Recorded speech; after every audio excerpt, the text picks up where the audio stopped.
dia, senhores e senhoras. É uma alegria estar nesta manhã falando com todos vocês na Escola Dominical. Eu queria agradecer ao pastor Evandro Lucchini, que é o pastor responsável da Igreja Presbiteriana Independente Central de Presidente Prudente. É um privilégio poder estar nessa manhã com os senhores e também um tema que me foi passado, espiritualidade e saúde, um tema extremamente desafiador e profundo. Tão profundo que num encontro só nós não conseguiremos falar de todos os aspectos que são importantes para que a gente possa compreender e discutir amanhã sobre esse tema. Bem, talvez a pergunta seja: por que devemos tratar do assunto espiritualidade e saúde? As pessoas desejam falar sobre o assunto. Várias pesquisas têm demonstrado que as pessoas querem falar sobre saúde, sobre doença, sobre espiritualidade, principalmente num tempo como esse. Nós estamos em plena pandemia. As pessoas, o assunto hoje na televisão, no rádio, nos bate-papos, quando conseguimos agora encontrar as pessoas, é falar sobre doença e saúde. E também saber que a espiritualidade faz um impacto na saúde. Esse impacto já foi provado por vários estudos e pesquisas, e essas pesquisas demonstram que tem esse impacto. Então, existe todo um movimento dos cientistas ao redor de se debruçar sobre o tema, e tanto é que várias universidades já têm o ensino da espiritualidade nas faculdades. Por exemplo, nos Estados Unidos, 80% das escolas médicas, de 80% a 90%, já ensinam espiritualidade nas suas faculdades de medicina. Bem, existe uma confusão nos conceitos. Será que espiritualidade e religiosidade é a mesma coisa? Então, existe uma confusão que nós precisamos esclarecer. Então, nós vamos hoje nos debruçar um pouquinho nessa conceituação, nesse entendimento que é fundamental para que nós possamos entender exatamente essa relação entre saúde e espiritualidade. Bem, saúde e doença tem sido um dos maiores pedidos que a gente vê quando se faz um chamamento na igreja, né? Nós vemos todas as manhãs o pastor Juliano falando com a comunidade, e há um momento sempre, ou nos cultos, ou em algum encontro das igrejas, em que se abre para as pessoas fazerem pedidos. A grande maioria dos pedidos gira em torno do processo de pedir sobre doença. E nós precisamos, então, saber conversar com essas pessoas que também estão necessitadas do nosso cuidado, estão buscando a nossa ajuda. Bem, vamos falar agora sobre os conceitos. O conceito principal de espiritualidade. Então, espiritualidade é a busca pessoal de respostas sobre o significado da vida e o relacionamento com o sagrado e o transcendente. Então, olha só, é uma busca pessoal, mas é uma busca que vai em torno, em volta ou em direção ao transcendente. Esse transcendente que nos faz falta, ao ponto de que os americanos usam um termo, que espiritualidade é what makes a tick. É aquilo que dá aquela motivação, aquilo que dá aquele empurrão, aquilo que cutuca a gente para poder nós nos mexermos. Então, a espiritualidade é essa essência que nos dá a busca de um viver. Bem, a espiritualidade, portanto, é um conjunto de todas as emoções e convicções de natureza não material, com a suposição de que há mais no viver do que pode ser percebido ou plenamente compreendido. Então, existe alguma coisa a mais, existe o além, a busca daquilo que é o algo mais, não é apenas a materialidade, as coisas materiais, nós temos uma necessidade de buscar o além. E esse além vai, às vezes, contra uma sociedade baseada no consumo, né? Muitas pessoas acham que o ter é felicidade, e quando muitos têm, eles percebem que pessoas riquíssimas que têm muitas coisas não são felizes, lhes faltam algo. Há um tempo atrás eu vi uma entrevista de mulheres ricas americanas na televisão. Elas falavam, davam seu depoimento, que elas gastavam milhões de dólares naquelas maquininhas de moedas, e elas perdiam esse dinheiro e elas ficavam infelizes, não eram pessoas felizes, elas diziam que já não tinham mais motivação para viver e que a única motivação era jogar nas maquininhas.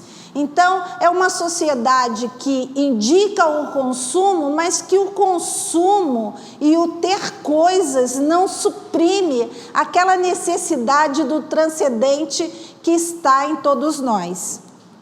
Bem, então, fica a pergunta: recursos ou sentido para viver?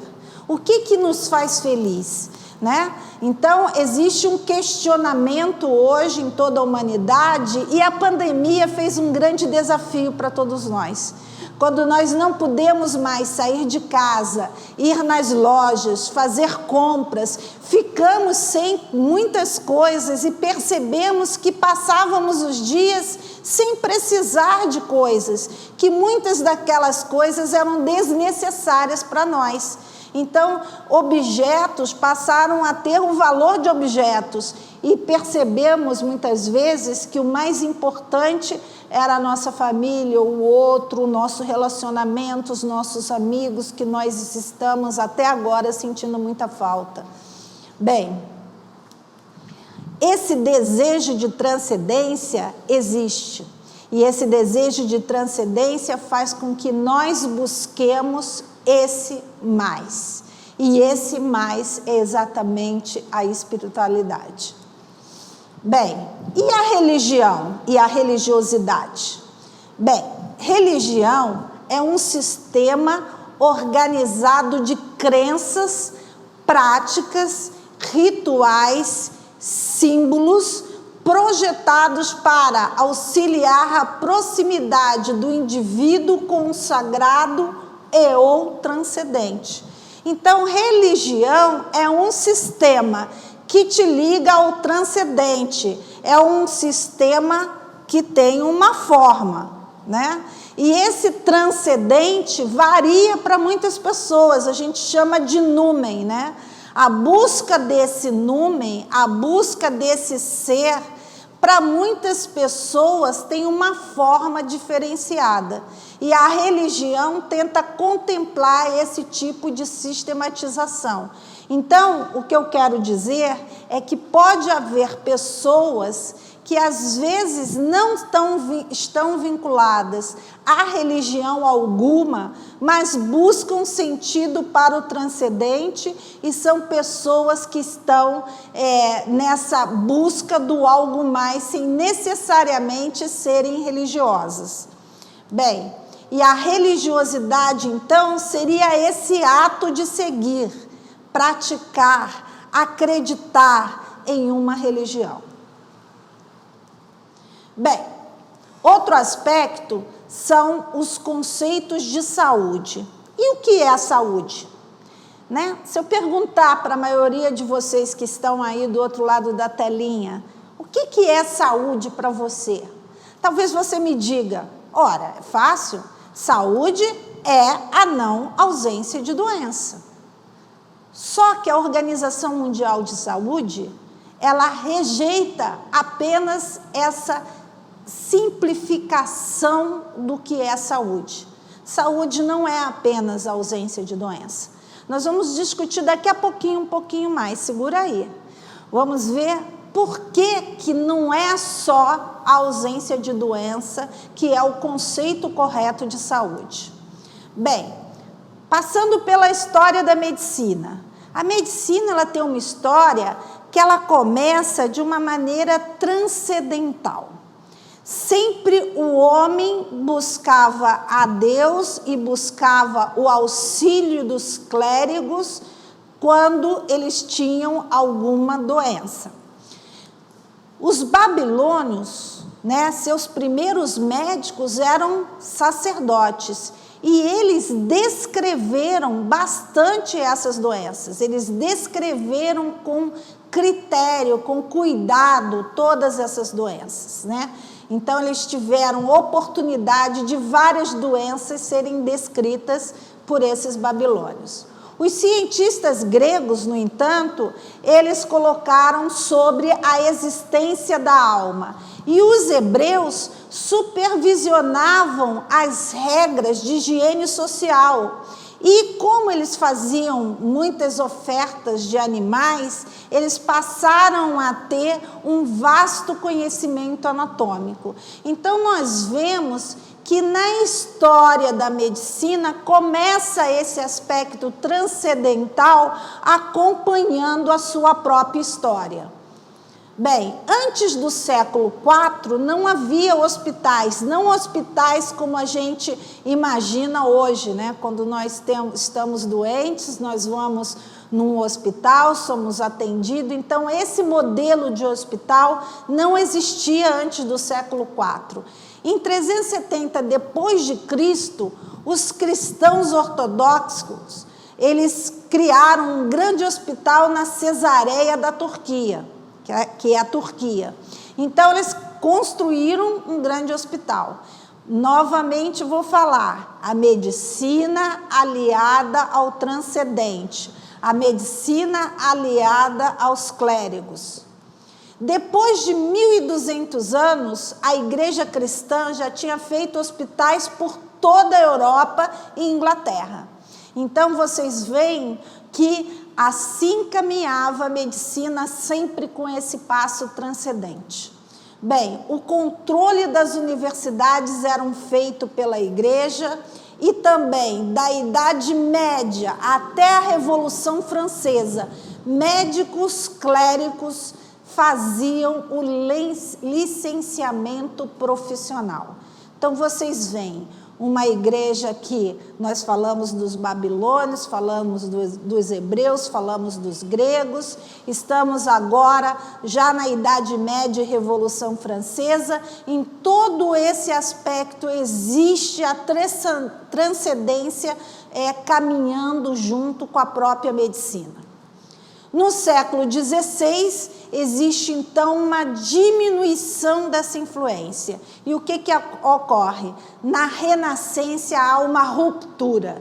Essa ruptura faz com que haja um distanciamento entre religião e ciência. Bem, passa a ser então o modelo moderno, um modelo em que as anormalidades biológicas elas são apenas vistas como micro-organismos causadores de doença. Então, a doença tinha um micro-organismo, afasta-se qualquer consideração a mais do que essa e passa a ser um modelo totalmente mecanizado. E aí também acontece uma ignorância completa desses aspectos psicológicos, espirituais de saúde, e a racionalidade passa a ser a centralidade da avaliação da situação. Então, nós temos um modelo físico-biológico totalmente racional como central, agora numa ruptura completa entre ciência e religião. Bem, então é um modelo mecanicista, onde você busca causas, diagnósticos e tratamentos. O ser não passa a ser visto mais de uma forma integral. Ele é apenas um teoricamente, hospedeiro de uma doença, onde você vai buscar o micro-organismo, ver a causa, ver o diagnóstico e ver o tratamento. E aí, o que acontece? Lembra quando nós falamos lá que a Organização Mundial de Saúde, ela não aceitava mais, né, essa relação de saúde ser apenas a ausência de doença? A Organização Mundial de Saúde, então, em 1998, ela faz a inclusão da espiritualidade no conceito de saúde, um estado dinâmico de completo bem-estar físico, mental, espiritual e social. Então, senhores, é um estado completo, é um homem integral. Ele tem um aspecto físico, ele tem um aspecto espiritual, tem onde ele está inserido o social e também o físico. Então, físico, mental, espiritual e social. É essa nova visão da Organização Mundial de Saúde que considera que a saúde ela tem que ter esta visão mais complexa, mais integral. Ela olha o homem muito mais integralizado. Não existe mais, então, tanto um afastamento, se constrói novamente uma ponte, onde nós podemos, então, abrir o diálogo, ver o transcendente também na presença desse homem. Bem, quando há uma noite iluminada, as estrelas no céu, e você está olhando para essas estrelas, você sente que há uma necessidade de algo mais. Eu e você sentimos isso. Não há como nós olharmos as estrelas no céu sem sermos mexidos, tocados por essa realidade. E aí nós podemos ver, por exemplo, a teoria do Big Bang. A teoria do Big Bang diz o seguinte, que foi uma bola do tamanho de um tênis, bola de tênis, muito quente, e num dado momento explode. E dessa explosão começou a haver a expansão do universo. Talvez nos próximos encontros nós vamos conversar um pouquinho mais como é inimaginável esse universo. Esse universo desafia até hoje os homens, os físicos. Embora a teoria do Big Bang não seja hoje mais aceita por alguns físicos, alguns químicos, ainda é a teoria que muitos cientistas abraçam. Mas seja os evolucionistas ou os criacionistas, uma coisa importante nós sabermos, que na teoria do Big Bang, que é a teoria ainda se falada como início do universo, ela foi baseada na teoria da relatividade. E na teoria da relatividade se fala que tem que haver alguém que aperte o botão. Algo fez o ploft, né? Existe um momento propulsor. Mesmo quando o próprio Einstein, ele tentou tirar esse aspecto, ele não conseguiu. Ele conseguiu, tentou alterar a sua fórmula, mas ele viu que não. Que para a teoria da relatividade precisa haver esse proponente, esse propulsor, né? E o próprio Big Bang também, né? Se coloca o que provocou essa explosão, o que fez essa explosão. Já os que não aceitam a teoria do Big Bang são os cientistas ligados também à teoria do planejamento inteligente, do design inteligente. Então, esse planejamento de design inteligente é algo que nós precisamos também ver que em tudo há alguma coisa a mais tentando explicar todas as coisas, né? Bem, por exemplo, o CHOMPS, né? CHOMPS é carbono, hidrogênio, oxigênio, nitrogênio, fósforo e enxofre. Para haver vida, precisa haver esses elementos, né? Uma vez eu lendo um livro, o autor falou assim: se você quer acreditar que a vida só precisa desses elementos, é igual você imaginar um caminhão, você coloca dentro de um caminhão um forno elétrico, né? Ou micro-ondas, coloca lá farinha de trigo, fermento, sal, queijo, molho de tomate, e esse caminhão vai explodir e de lá saiu uma pizza. Será que é o acaso que a vida aconteceu?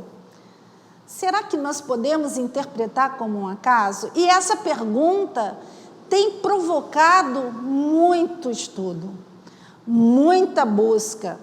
E aí as pessoas às vezes acham que a ciência pode afastar, né, a ciência da religião, ou a ciência da fé, ou a ciência da espiritualidade, quando na verdade pode até nos apontar, né, a ponte que tem que existir dos dois lados conversando. Bem, Dr. Timothy Johnson, ele é um autor que fez um livro fantástico, Mostre-me Deus. Esse livro, ele tenta mostrar toda essa caminhada dele como cientista, como médico. Ele é um médico editor-chefe foi editor-chefe da ABC News. Ele foi também uma autoridade que apoiou as universidades de Harvard, de Michigan. Ele era consultor dessas universidades. Então, o Dr. Timothy Johnson, ele fala nesse livro todo esse processo que ele próprio, enquanto cientista, passou na busca de Deus, né? Na busca desse algo, na busca desse transcendente. Um cientista famoso, reconhecido. Bem, e ele fala o seguinte, ele conversa sobre os WIMPs.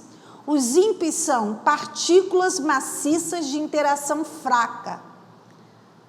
Olhem só, 85% de tudo que nós vemos não emite luz. Vou repetir. 85% de tudo que nós enxergamos não emite luz. E não emitindo luz, nós não vemos. Nós só enxergamos 15% do que existe. E esses WIMPs, eles na verdade, eles são esses 85% de todo esse conteúdo que há no universo. Vamos falar também um pouquinho do macro ou microcosmos. Se você não tivesse antes olhado pelo microscópio, não daria para ver o quanto de vida e de elementos que existem e que os nossos olhos não veem. Quanta coisa a gente não consegue enxergar, quanta coisa está além dos nossos olhos. E, olhando para as estrelas, todos os dias, com os super telescópios, nós estamos vendo novos planetas, novas estrelas, teoricamente, um universo que está lá e que é totalmente desconhecido para nós. Cada vez mais o homem se surpreende com as suas novas descobertas.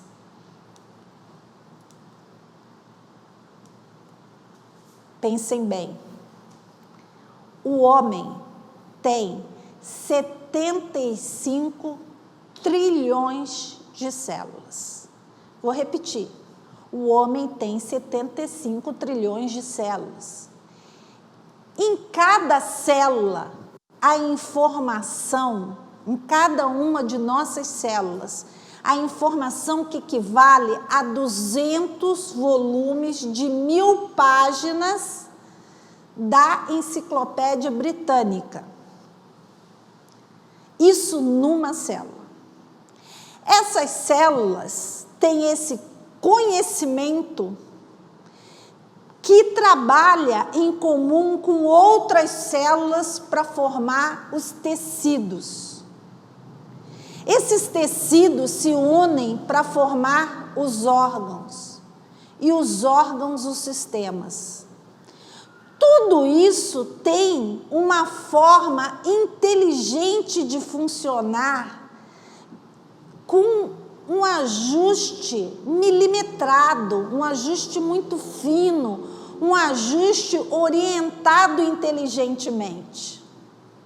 Se nós formos agora olhar para o Deus que nós conhecemos, Deus Pai, Deus Filho e Deus Espírito Santo, e aí eu há alguns dias estive vendo uma palestra, né, do professor Radalto Lourenço, em que ele colocava sobre o 3 em 1. Então, o 3 em 1 é exatamente essa sinalização do nosso Deus, né? Se a gente olhar na pele, nós temos a epiderme, a derme e a hipoderme. Se nós olharmos nessa telinha, para eu chegar até vocês, existem 3 cores: o azul, o vermelho e o verde. Se nós pegarmos então e olharmos a própria célula da qual nós estamos falando, existe a membrana plasmática, o citoplasma e o núcleo.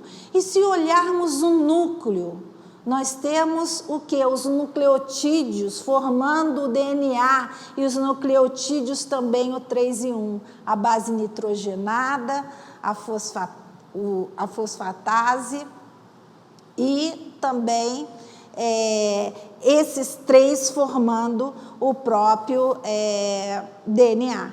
Então, nós temos a pentose, né, a fosfatase e a base nitrogenada formando a base do nucleotídeo.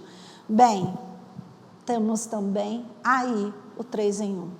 Deus deixou talvez para nós algumas pistas. E o Dr. Adalto, que é um físico muito famoso, ele coloca assim, que a palavra de Deus, né, tem as palavras de Deus, e a natureza é o livro das suas obras. Eu também concordo com ele, quando nós vemos que um mundo de informação está contido em apenas algumas células, como é que nós vamos explicar quem colocou tanto conhecimento dentro de cada célula? Bem, existe, portanto, um transmissor, um receptor, um mecanismo e essas informações inteligentes. O DNA é complexo, organizado e planejado.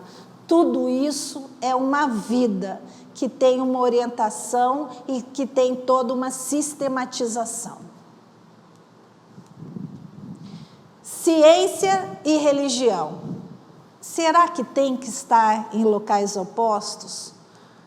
Dr. Elaine Howard Eklund, da Universidade de Oxford, ela falou o seguinte, que de 1.700 acadêmicos das universidades top, professores de universidades expoentes, disseram o seguinte, 50% deles se diziam religiosos praticantes, e 50% tinham os ateus e aqueles empreendedores espirituais, aqueles que estão querendo ver se existe alguma coisa a mais aí, alguma coisa que a gente precisa encontrar, reconhecer, ver. Bem, o próprio Einstein falou sobre um desígnio cósmico e a necessidade de um programador quando ele falou da sua teoria da relatividade. E aí, eu gostaria de pensar nesse homem integral, esse homem que busca o transcendente, esse homem que tem um pouco a mais, esse homem que tem uma necessidade que não apenas se satisfaz com bens, né, com uma sociedade de consumo que quer estabelecer para nós que felicidade é isso, mas esse ser transcendente mesmo, que busca respostas. E aí nós buscamos na palavra de Deus uma situação. Olha só o que disse Deus.